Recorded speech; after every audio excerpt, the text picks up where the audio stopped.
So, hello all, welcome to the session on Docker. I am Anju M. Dominic. I am the Principal Consultant of Quadralogics. I will be the trainer for your session. So,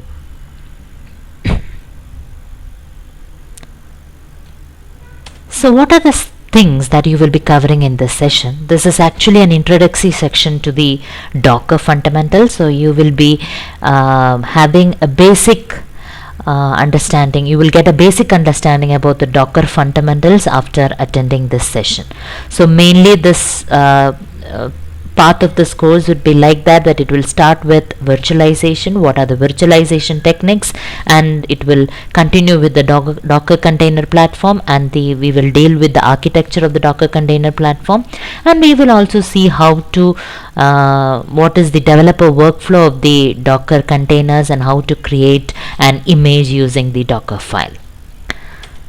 So what is virtualization?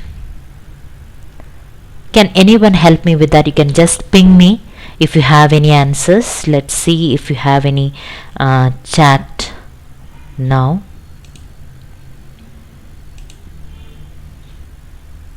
Still I am yet to get the reply back.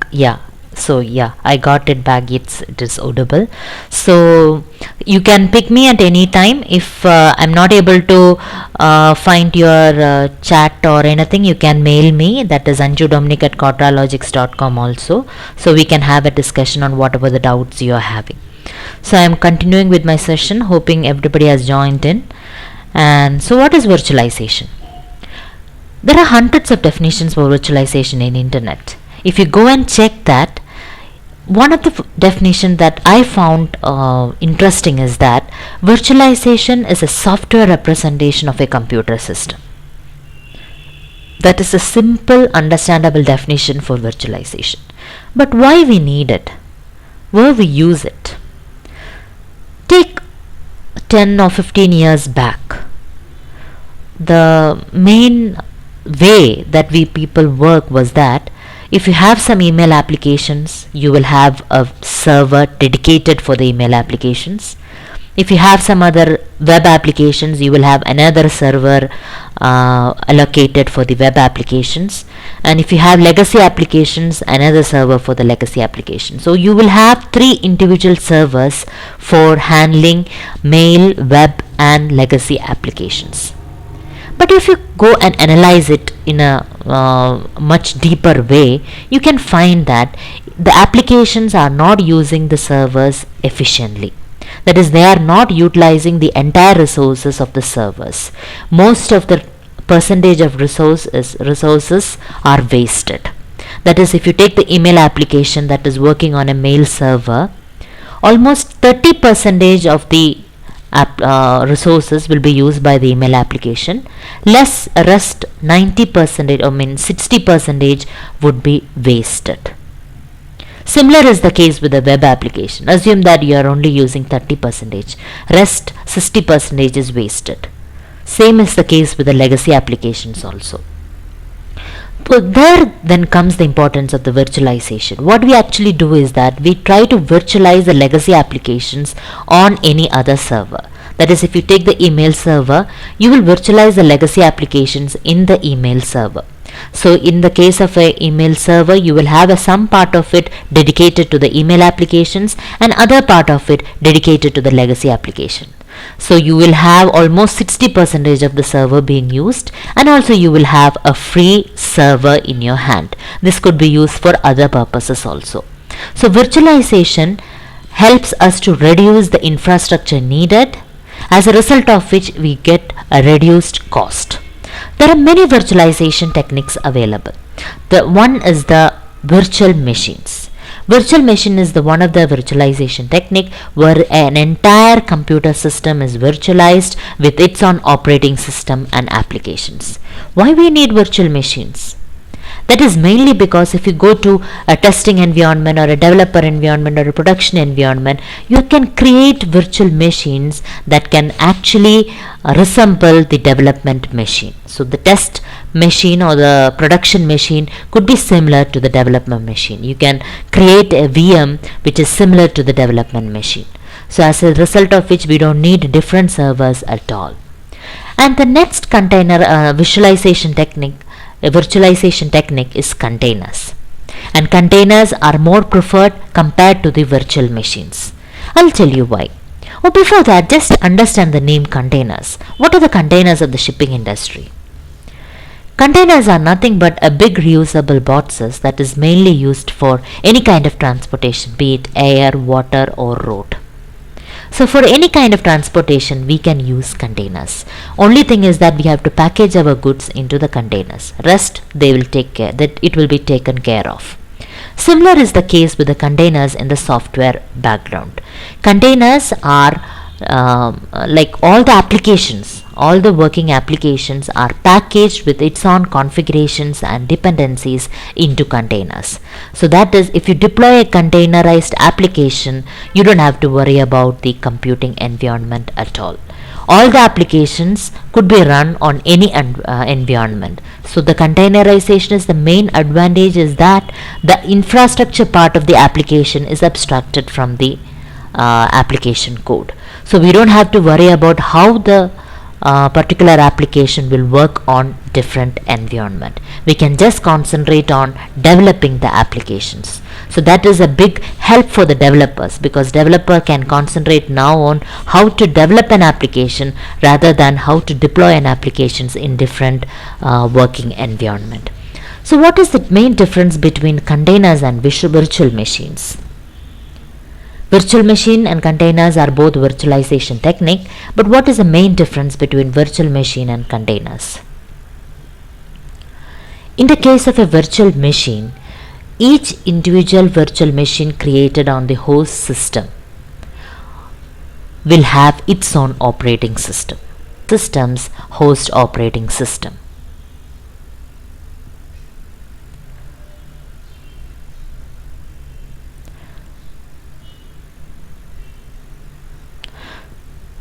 It takes time to boot up compared to container applications because of its size.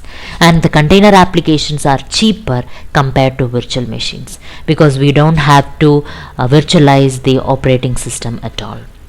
And one other thing is that if you take the host operating system, more containers could work on a single host operating system compared to virtual machines. Compared to the number of virtual machines.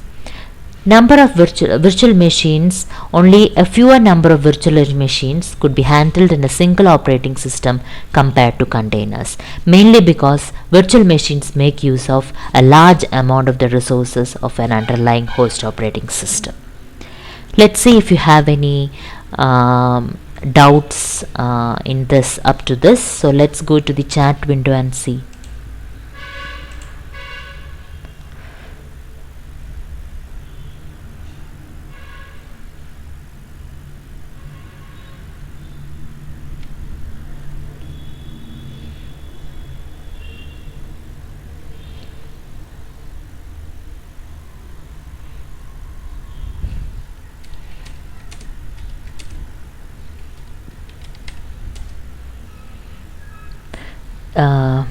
I was asked like if the virtualization technique is a like multiple machines together. Yes, definitely it is working.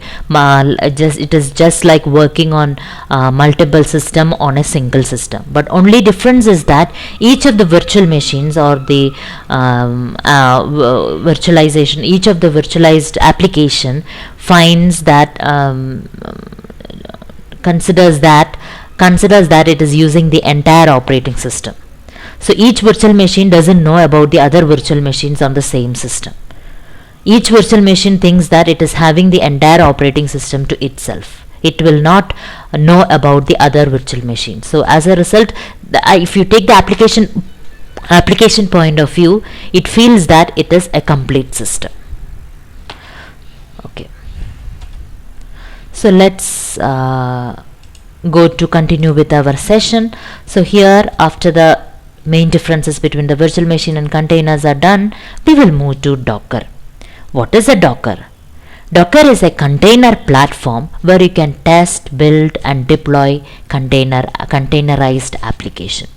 So all the actions that you can do with the containers, you can do it on a container platform. It was created by Docker Inc. in 2013. It is an open source platform, and if you go to the documentation of the Docker, you could see that there are two editions available: Community Edition and the Enterprise Edition. Community Edition is almost free. Anyone who want to try out Docker fundamentals, or you want to start the journey of the Docker, you can go and take the Community Edition. And also small organizations where you are just coming up with the Docker applications, they also can go for Community Edition. But if you are a big organization, you have lot of container applications needed, and you want some additional security features also added into it, you can go for the Enterprise Edition. Enterprise Edition is priced. You will have some subscription plan and all. Whatever plan chooses is good for you, you can choose that plan and start working on Enterprise Edition also. So let's see how to install Docker in our systems. So for this demo session, I'm using a cloud instance from the Vultr. I have already taken the cloud instance, so I'll be trying to install, that is a clean machine, so I'll be trying to install the Docker inside the new cloud instance. I have named it as Docker Training 19. So that is a cloud instance I will be running on. You can use any cloud platforms like Amazon, like that is AWS, Azure, Google Cloud Platform, anything you can choose and try working on that, because Docker is supported in almost all cloud platforms. If you are not ready to work with the cloud platform, you can very well work on in your local system also. That depends upon how you need to work. So I'll be using the cloud instance. So let's go to the terminal and log into my cloud instance. So I'm going to SSH into my cloud instance.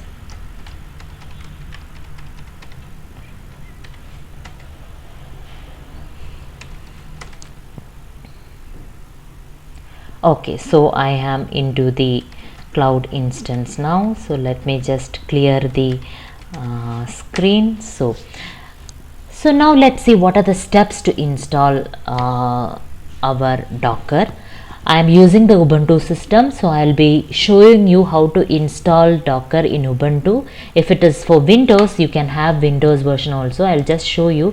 That is, if you go to the docsdocker.com, that is a documentation, that is a place where you will have the entire documentation about the Docker.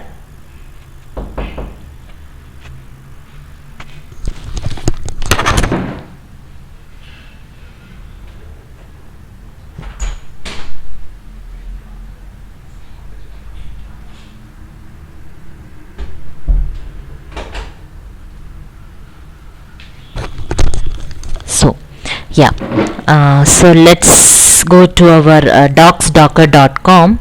So here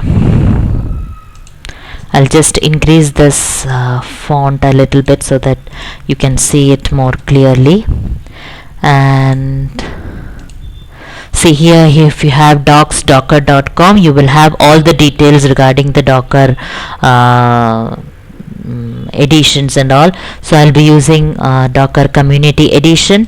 So let's go to the Community Edition, and I am using the Linux distribution, that is the Ubuntu. So you will have all other like Mac OS, Windows and all. You can go to the respective version of the Docker and try to install that in your system. So I'll be using Ubuntu. So there are the steps here.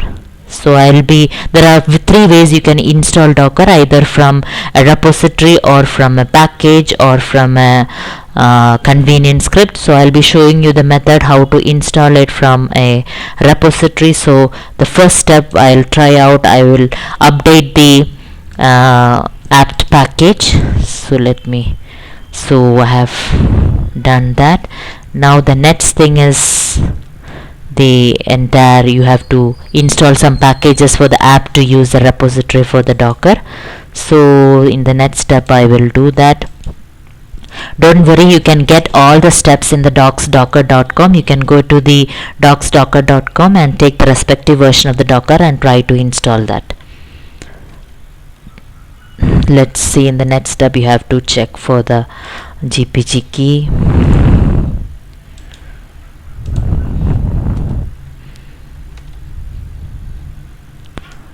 Then again you have to check for the fingerprint.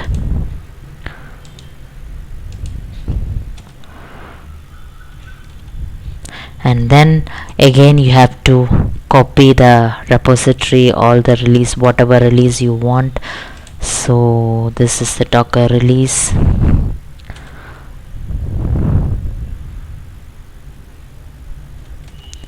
And then when you can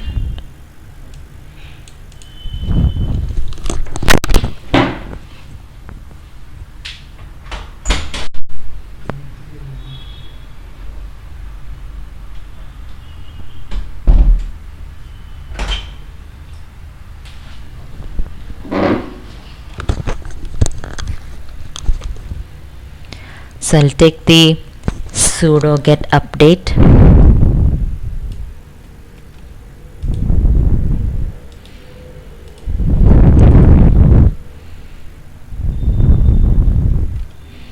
And then install the Docker.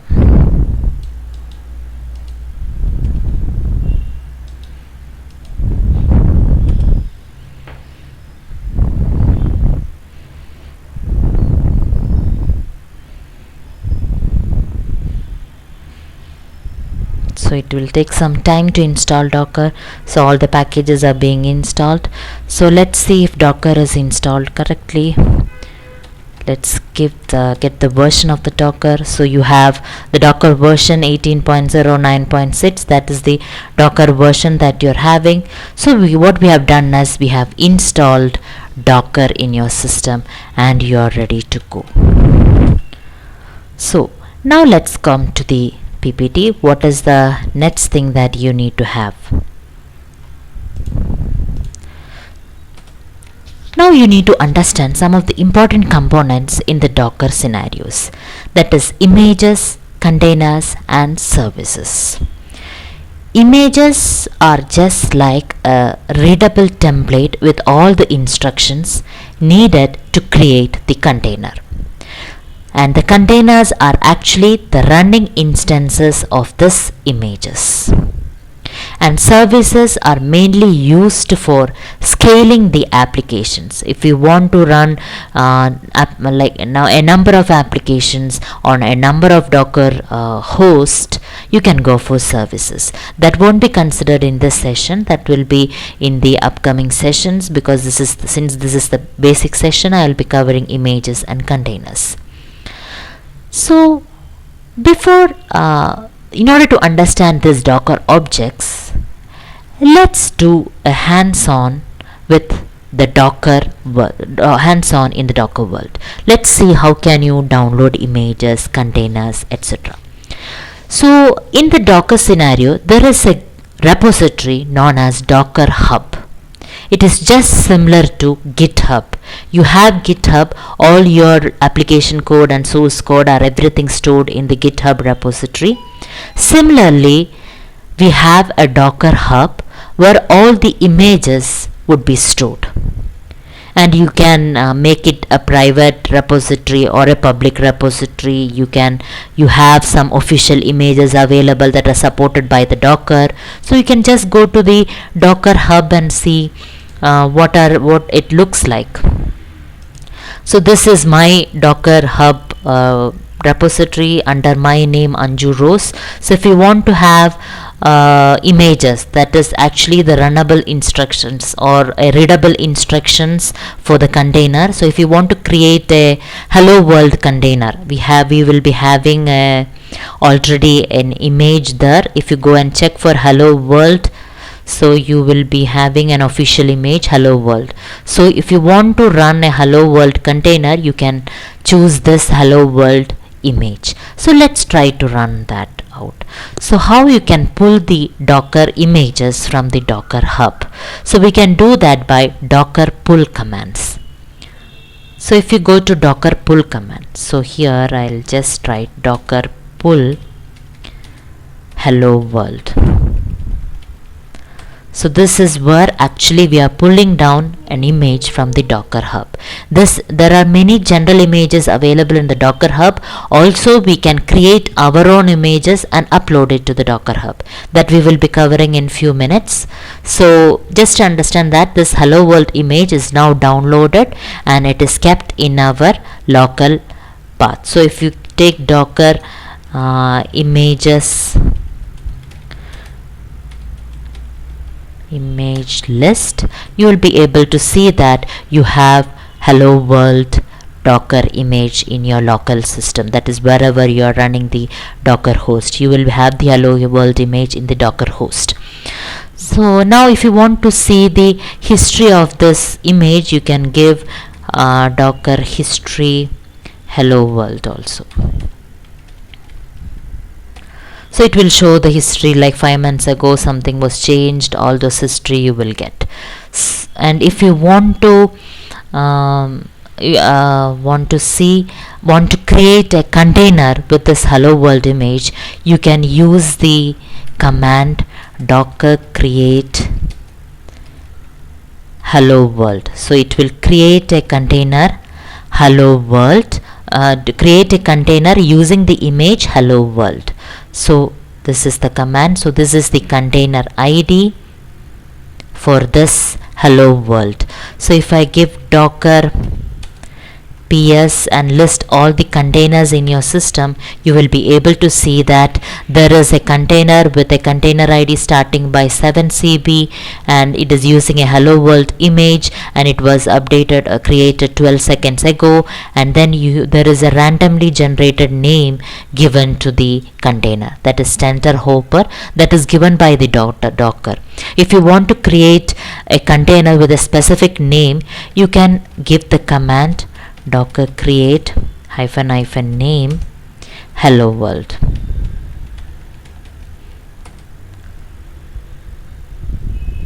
Okay, sorry, you have to use the run command to give the name. So I forgot to give the name. So let me give the docker name here. So let's see if it is, just give a name here, my hello. So now if you go and see the docker ps-a to list all the containers, you will have another container with the name my hello. So that is how you can specifically name the containers. So if you want to see how it is running, so here we could not see the hello world output. So if you want to see the hello world output and hello world output in the terminal itself, you can do it by attaching the container to the terminal. So you can use the command docker create -a name, just I'll give another name, hello, and then create another container.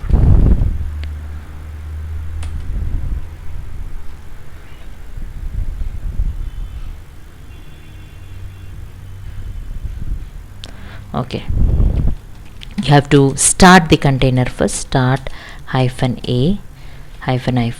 -name hello world.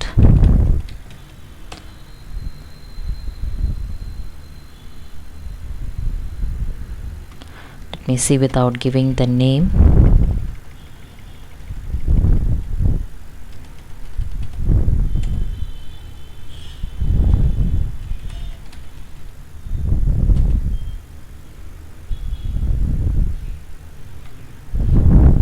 Sorry, what is the name of the hello world that I have given? So let's give this.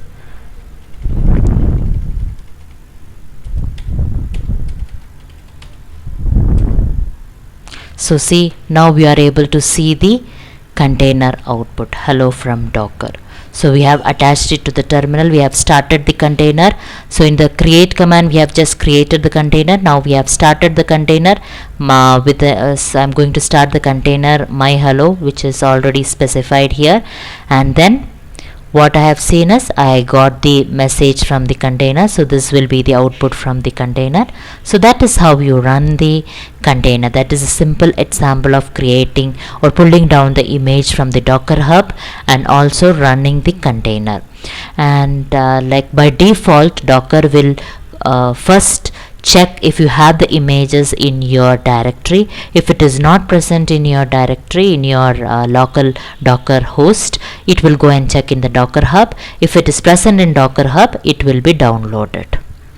So that is the basic components of the Docker system. And now let's see, we can list the Docker containers, and if you want to delete all these containers, you can give docker rm command, and you can give the first two digits of the container ID, that is 7c. 7c. If you want to give multiple containers, you can give 7c and then bb. So if you give docker ps-a, you won't be able to see any containers now. Now let's see how can you remove images. So if you give docker image list, you have hello world image. So if you give docker rmi hello world, you can remove the hello world image. Let's see if you have the docker image still left. We don't have the docker images. Now the system is in clean state. Now let's go to the ppt what we have next. If you have any doubts till now, just I'll just check my chat window if you have any doubts. Yeah, how to write virtual machines. So there is some doubt, like is if we add the dependencies and all related items to the container, but remember that container does not have an individual operating system with it. It make use of the underlying operating system. So that is a big overhead. If you have an operating system, it will make the containers larger in size. It is difficult to work with, manage, and it takes more time to boot up. So that is why the containers are more preferred than the virtual machines, and more containers could be created in a single Docker host compared to virtual machines. And now the next question is how to write our own code in the Docker image. Yeah, I'll be dealing with in the near future. There you have to create a Docker file and create the Docker image with your application, and then you can reuse the image at the later point of time. So now let's continue. So the next thing is Docker. So we have finished off with the Docker components. Now let's see if you go to the next option. So some of the commands I have already done Docker, and one command I need to show you, that is, now what we have done is we have pulled down an image from the Docker Hub, we have created the container, and we have run the container. All these things could be done in a single command, that is docker run. If you docker run, if you give a name to the container, say my hello itself, I'll give the name of the container my hello and give the hello world.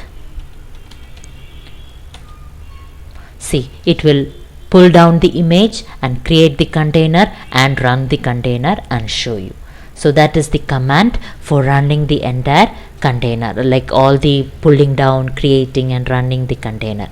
You can go very well and check in the docs.docker.com to see what are the different options that you can go for running the container application.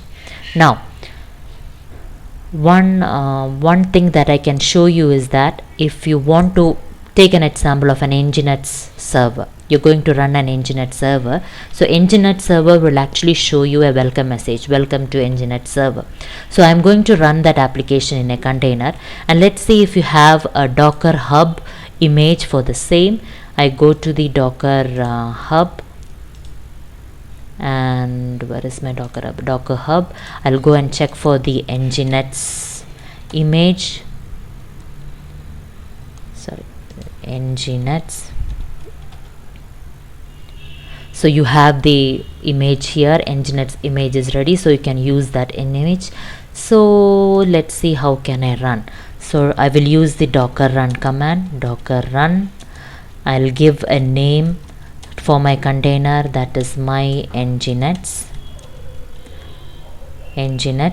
and then I will use the nginx image from the Docker hub. So let's see how it is, how it will work. So it is now down, creating the container, pull down the image and creating the container,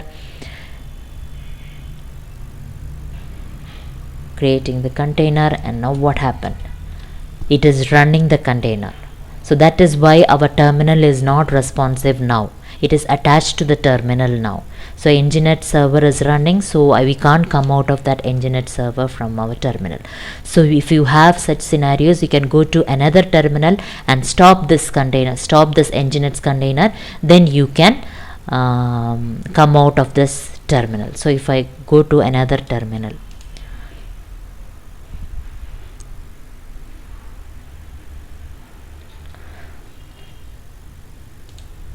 I'll just increase the size.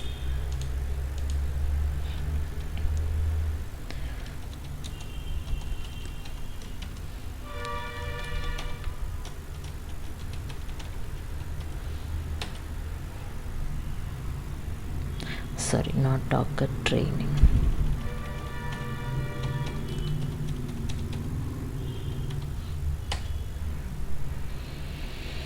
So if you give docker ps, you will be able to see, if you want to see docker or the containers running in your system, you can give docker ps command. So we have the nginx container running now. So let's stop that. So you will use the command docker stop sits1. Sits1 is the first 2 digit of the container id.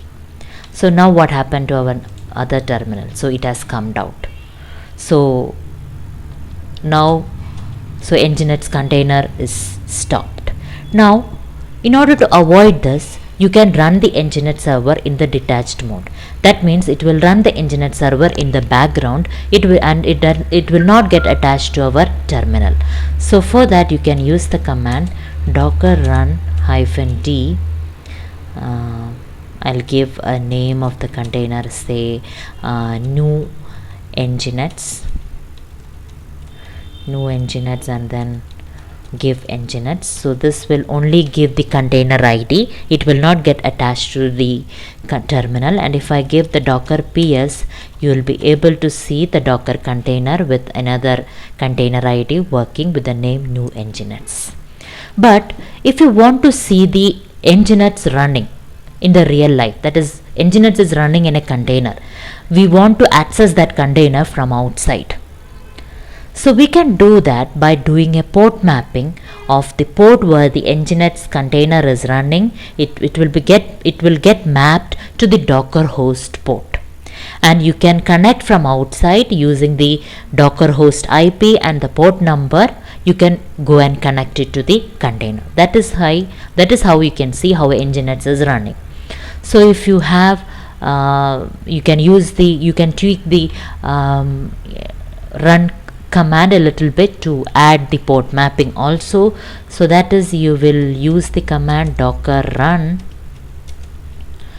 and -d. I will do it in the detached mode. I will give a name for the container, say new nginx1, and then I will give the port mapping as, so I want the Docker host port 8080 to get connected to the port 80 of the container.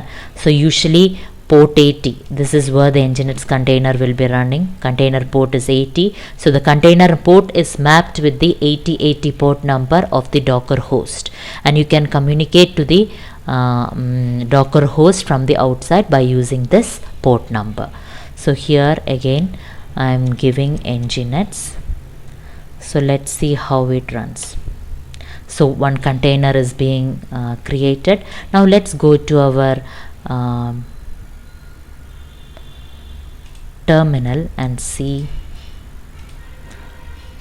If you go to HTTP and give the host name, so I have already provided this host detail in the host name details in my host file, training 19. If you give 8080, you will be able to see the Nginx server running. So we have connected to the container from the outside by using Docker host port, Docker host IP and Docker host port. So that is how we do a port mapping in the case of a Docker running the container. Now let's see how to, if you have any doubts, I'll just check the chat window if you have any doubts. So as of now there are no chat window.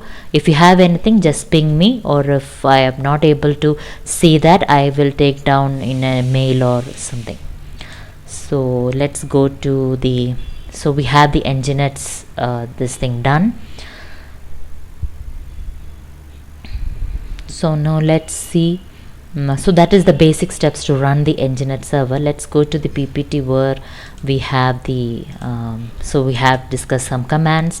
Now it is like how to deal, what is the Docker architecture. So whatever we have just given, that is Docker run some image name, that is actually a Docker client. So this Docker client will give API calls to Docker daemon that will be run on the background, which is also known as Docker D, and it will give the request to the Docker daemon, and Docker daemon is the actual one who handles the creation of the image and containers, etc.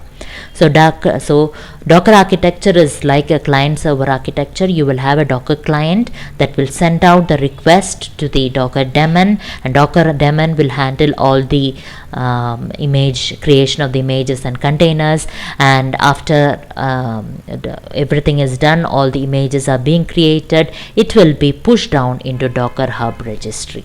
Let's see that. Let's see how to what is the developer workflow of this Docker.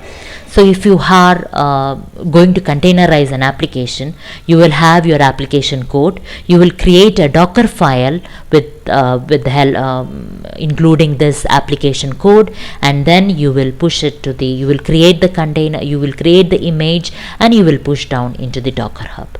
Let's do that now. So in this terminal, so I have a sample project in my Docker, in my GitHub. So this is, I have a web application. So this web application is a simple web application which is written in Python and Flask. So the main dependencies of this application is Python installation and Flask installation. So what this application will do is that it will give a welcome message, and if you ask how are you, it will just reply by saying that I am good, how about you. So that is a small simple application that I am going to run. I am going to create that image for running this application. So let's see. So all my application code is written in webapp.py. Don't worry about the syntaxes because this is project specific. It depends upon the application which you are running. So here I have written it in Flask. Your application will be something different, but just understand that your code, source code file is there. This is in the webapp.py file.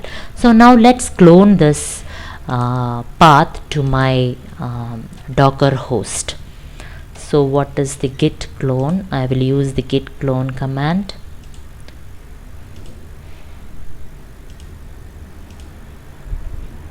I'll just clear it first.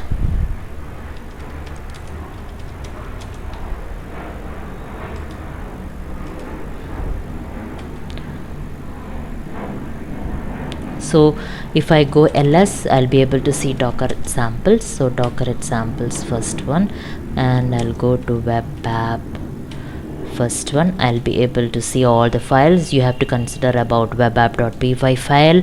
So if I give webapp.py, this is the entire code that you are having. So that is all well ready. Now what we have to do is, I'm going to run this container. This container is based on Ubuntu. So I'm going to create a Docker file. Docker file will have the step-to-step instructions to create an image. So this image is like a onion.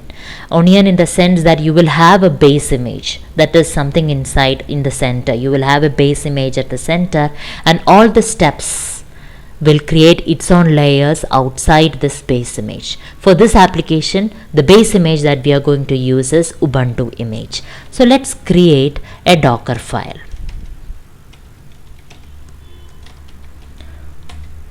And I'm going to write the first instruction, that is the from instruction. So from means what is the base image, from what base image it is getting started. So it is using the Ubuntu image. So first base image is Ubuntu. After that I am going to do a run instruction that will actually execute the commands. So if you give apt get update, you have to give apt get update here. And now in the next step you need to install Python. So Python is the dependency for our application. It varies depending upon your project you are working on. So you have to get install my Python, and you have to install Python pip also. And now run, you have to install Flask now. So you use pip install Flask. And now what I can do now is I need to copy my application code to the container, to the image. So how you can use the command copy, where I will be copying my webapp.py, webapp.py to the container path, which is the opt webapp.py.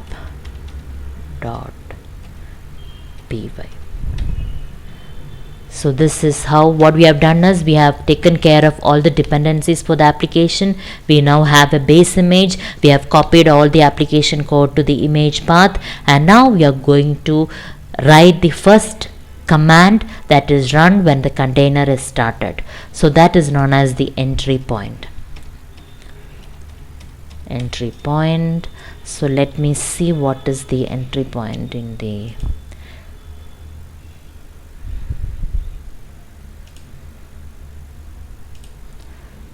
so this is the application, this is the way I need to run the application. So I will just input that here, and now I will save this file. So what we have is we have the Docker file. If I give vim Docker file,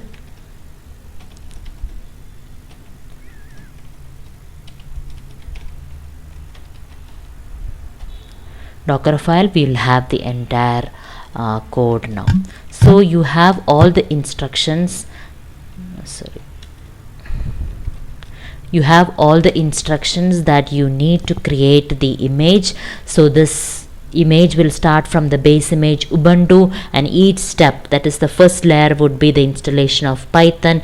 You will have a new image created for that step instruction with the image ID. You will have another next step, you will install Flask, so that will be another layer on the image with a new different image ID. Finally you will have the final image ready with an ID. So let's use the Docker file to create the Docker image. So you use the command docker build. I'm going to tag it as, usually image is tagged with the username of the Docker Hub. I have a username Anju Rose, so I'll be tagging it with the Anju Rose, and I'll give a name for this application, say web image. So this is, I will give the name for this particular image that is getting created. It will take some time. See, step 1, it is getting the Ubuntu image now. After it has extracted the Ubuntu image, now it will run the second step, which is run apt get update. It is creating a second layer on top of the base image. After the apt get install is done,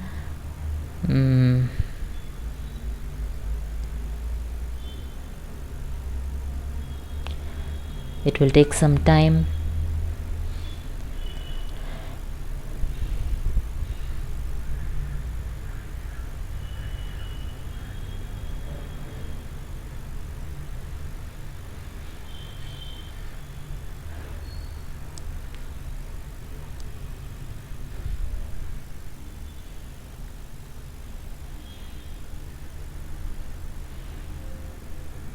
So now install Flask is being done. So yes, now it is done. So Anjuro's web image is ready. So let me just clear this, and latest is a tag, that is by default it will be the latest tag. Now if you give, I will just give clear, and if you get the Docker images list, Docker image list, you will be able to see our web image. This is Anjuro's web image. You have the image ID there, and you will have the it was created 25 seconds ago. You have the MB 437 MB. So now the image is ready. Now you need to push this image to the Docker hub. So how can you do that? You can use the command docker push. So it is pushing. So there is a requested access error. That is because I have not logged into my Docker Hub credentials in this terminal. So I will just docker log in first. I'll be asked for my username and my password.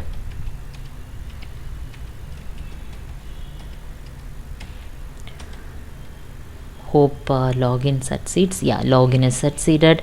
And now if you give docker push,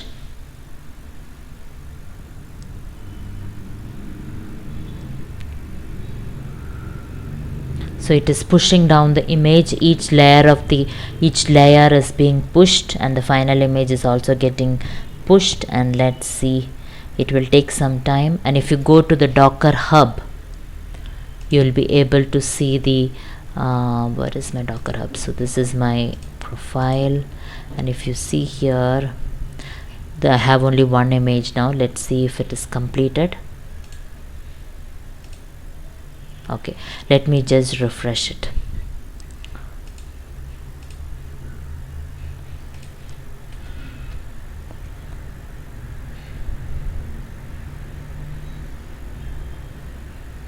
So now you have two images, web image. This is the image that we have just created. So this is how you can pull down the image from this repository. If you go to manage repository, if you go to settings in the manage repository, you can make this repository as private, because then all the images will not be seen by the other. And you can add collaborators just like the collaborators in the GitHub. You can add them. They can all the collaborators can be given access for the push and pull of the images from your repository path. So that is the basic workflow of Docker.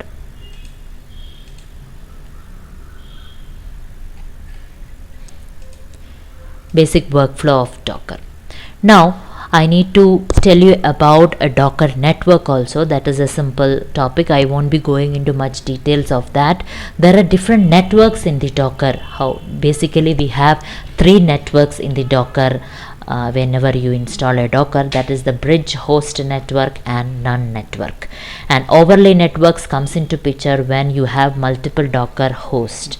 That is, till now we were dealing with containers on a single Docker host, but when you have multiple Docker hosts, and we use multiple Docker hosts mainly to scale our application. So each container could be running on different Docker host. So if that is the case, you use the overlay networks, but usually by default you will be having the bridge network. And if you're using a host network, our container will be connected to the host network. So all the host network connectivity will be accepted by the container. And if you have none network, if you can very well specify what kind of network you want by giving a -- network flag in the docker run command. If it is specified as none, our container will not be connected to any of the networks. It will be standing alone. So let's see hands-on on that also. Let's see if you have any docker containers running. So you have two Nginx docker containers running. See, you have the ID here, and if you give the docker network ls, you'll be able to see all the networks there. Usually you will have bridge, host and none network, and whatever I have created here is a container. All these containers will be connected to the bridge network. So let's see if docker inspect give the first 2 digit of the container ID. So if you give docker inspect 6p, you will be able to see the network is bridge and the IP address is 172.17.0.3. So each container will have its own IP address, and by default when a container is getting created, it will be connected to the bridge network. You can create user defined bridge network also. That is, you can very well create docker network create mynet. So this will actually create a network, and if you give docker network list, you'll be able to see the mynet network. Now we will run a container and attach it to the mynet. So I will use docker run command. I will run it in the detached mode, and I will name the container as Nginx mynet, and then I will use the container image as Nginx. So let me just run this one, and I need to specify the network. So here I will specify the network also with -- network flag equals mynet.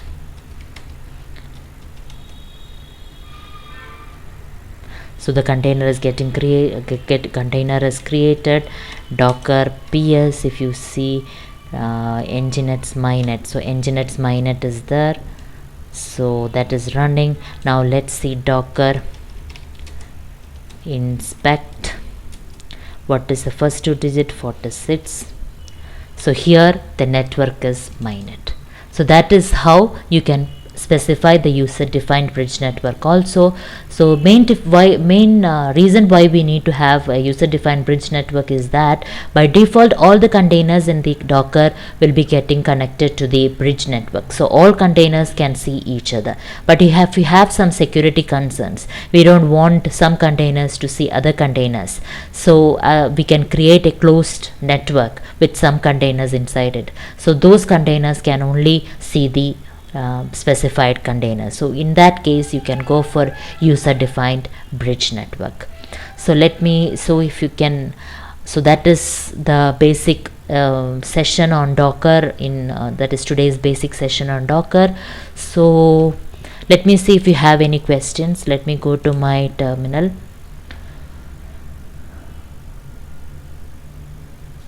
Yeah, you can very well do Windows machine also. Only thing is that you have to install docker for the install, Windows install, and then write it.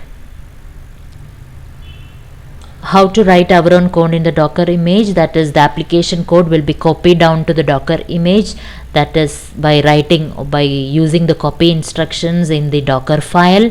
So as a result of which you can create the container application, like you can include the application in the docker image.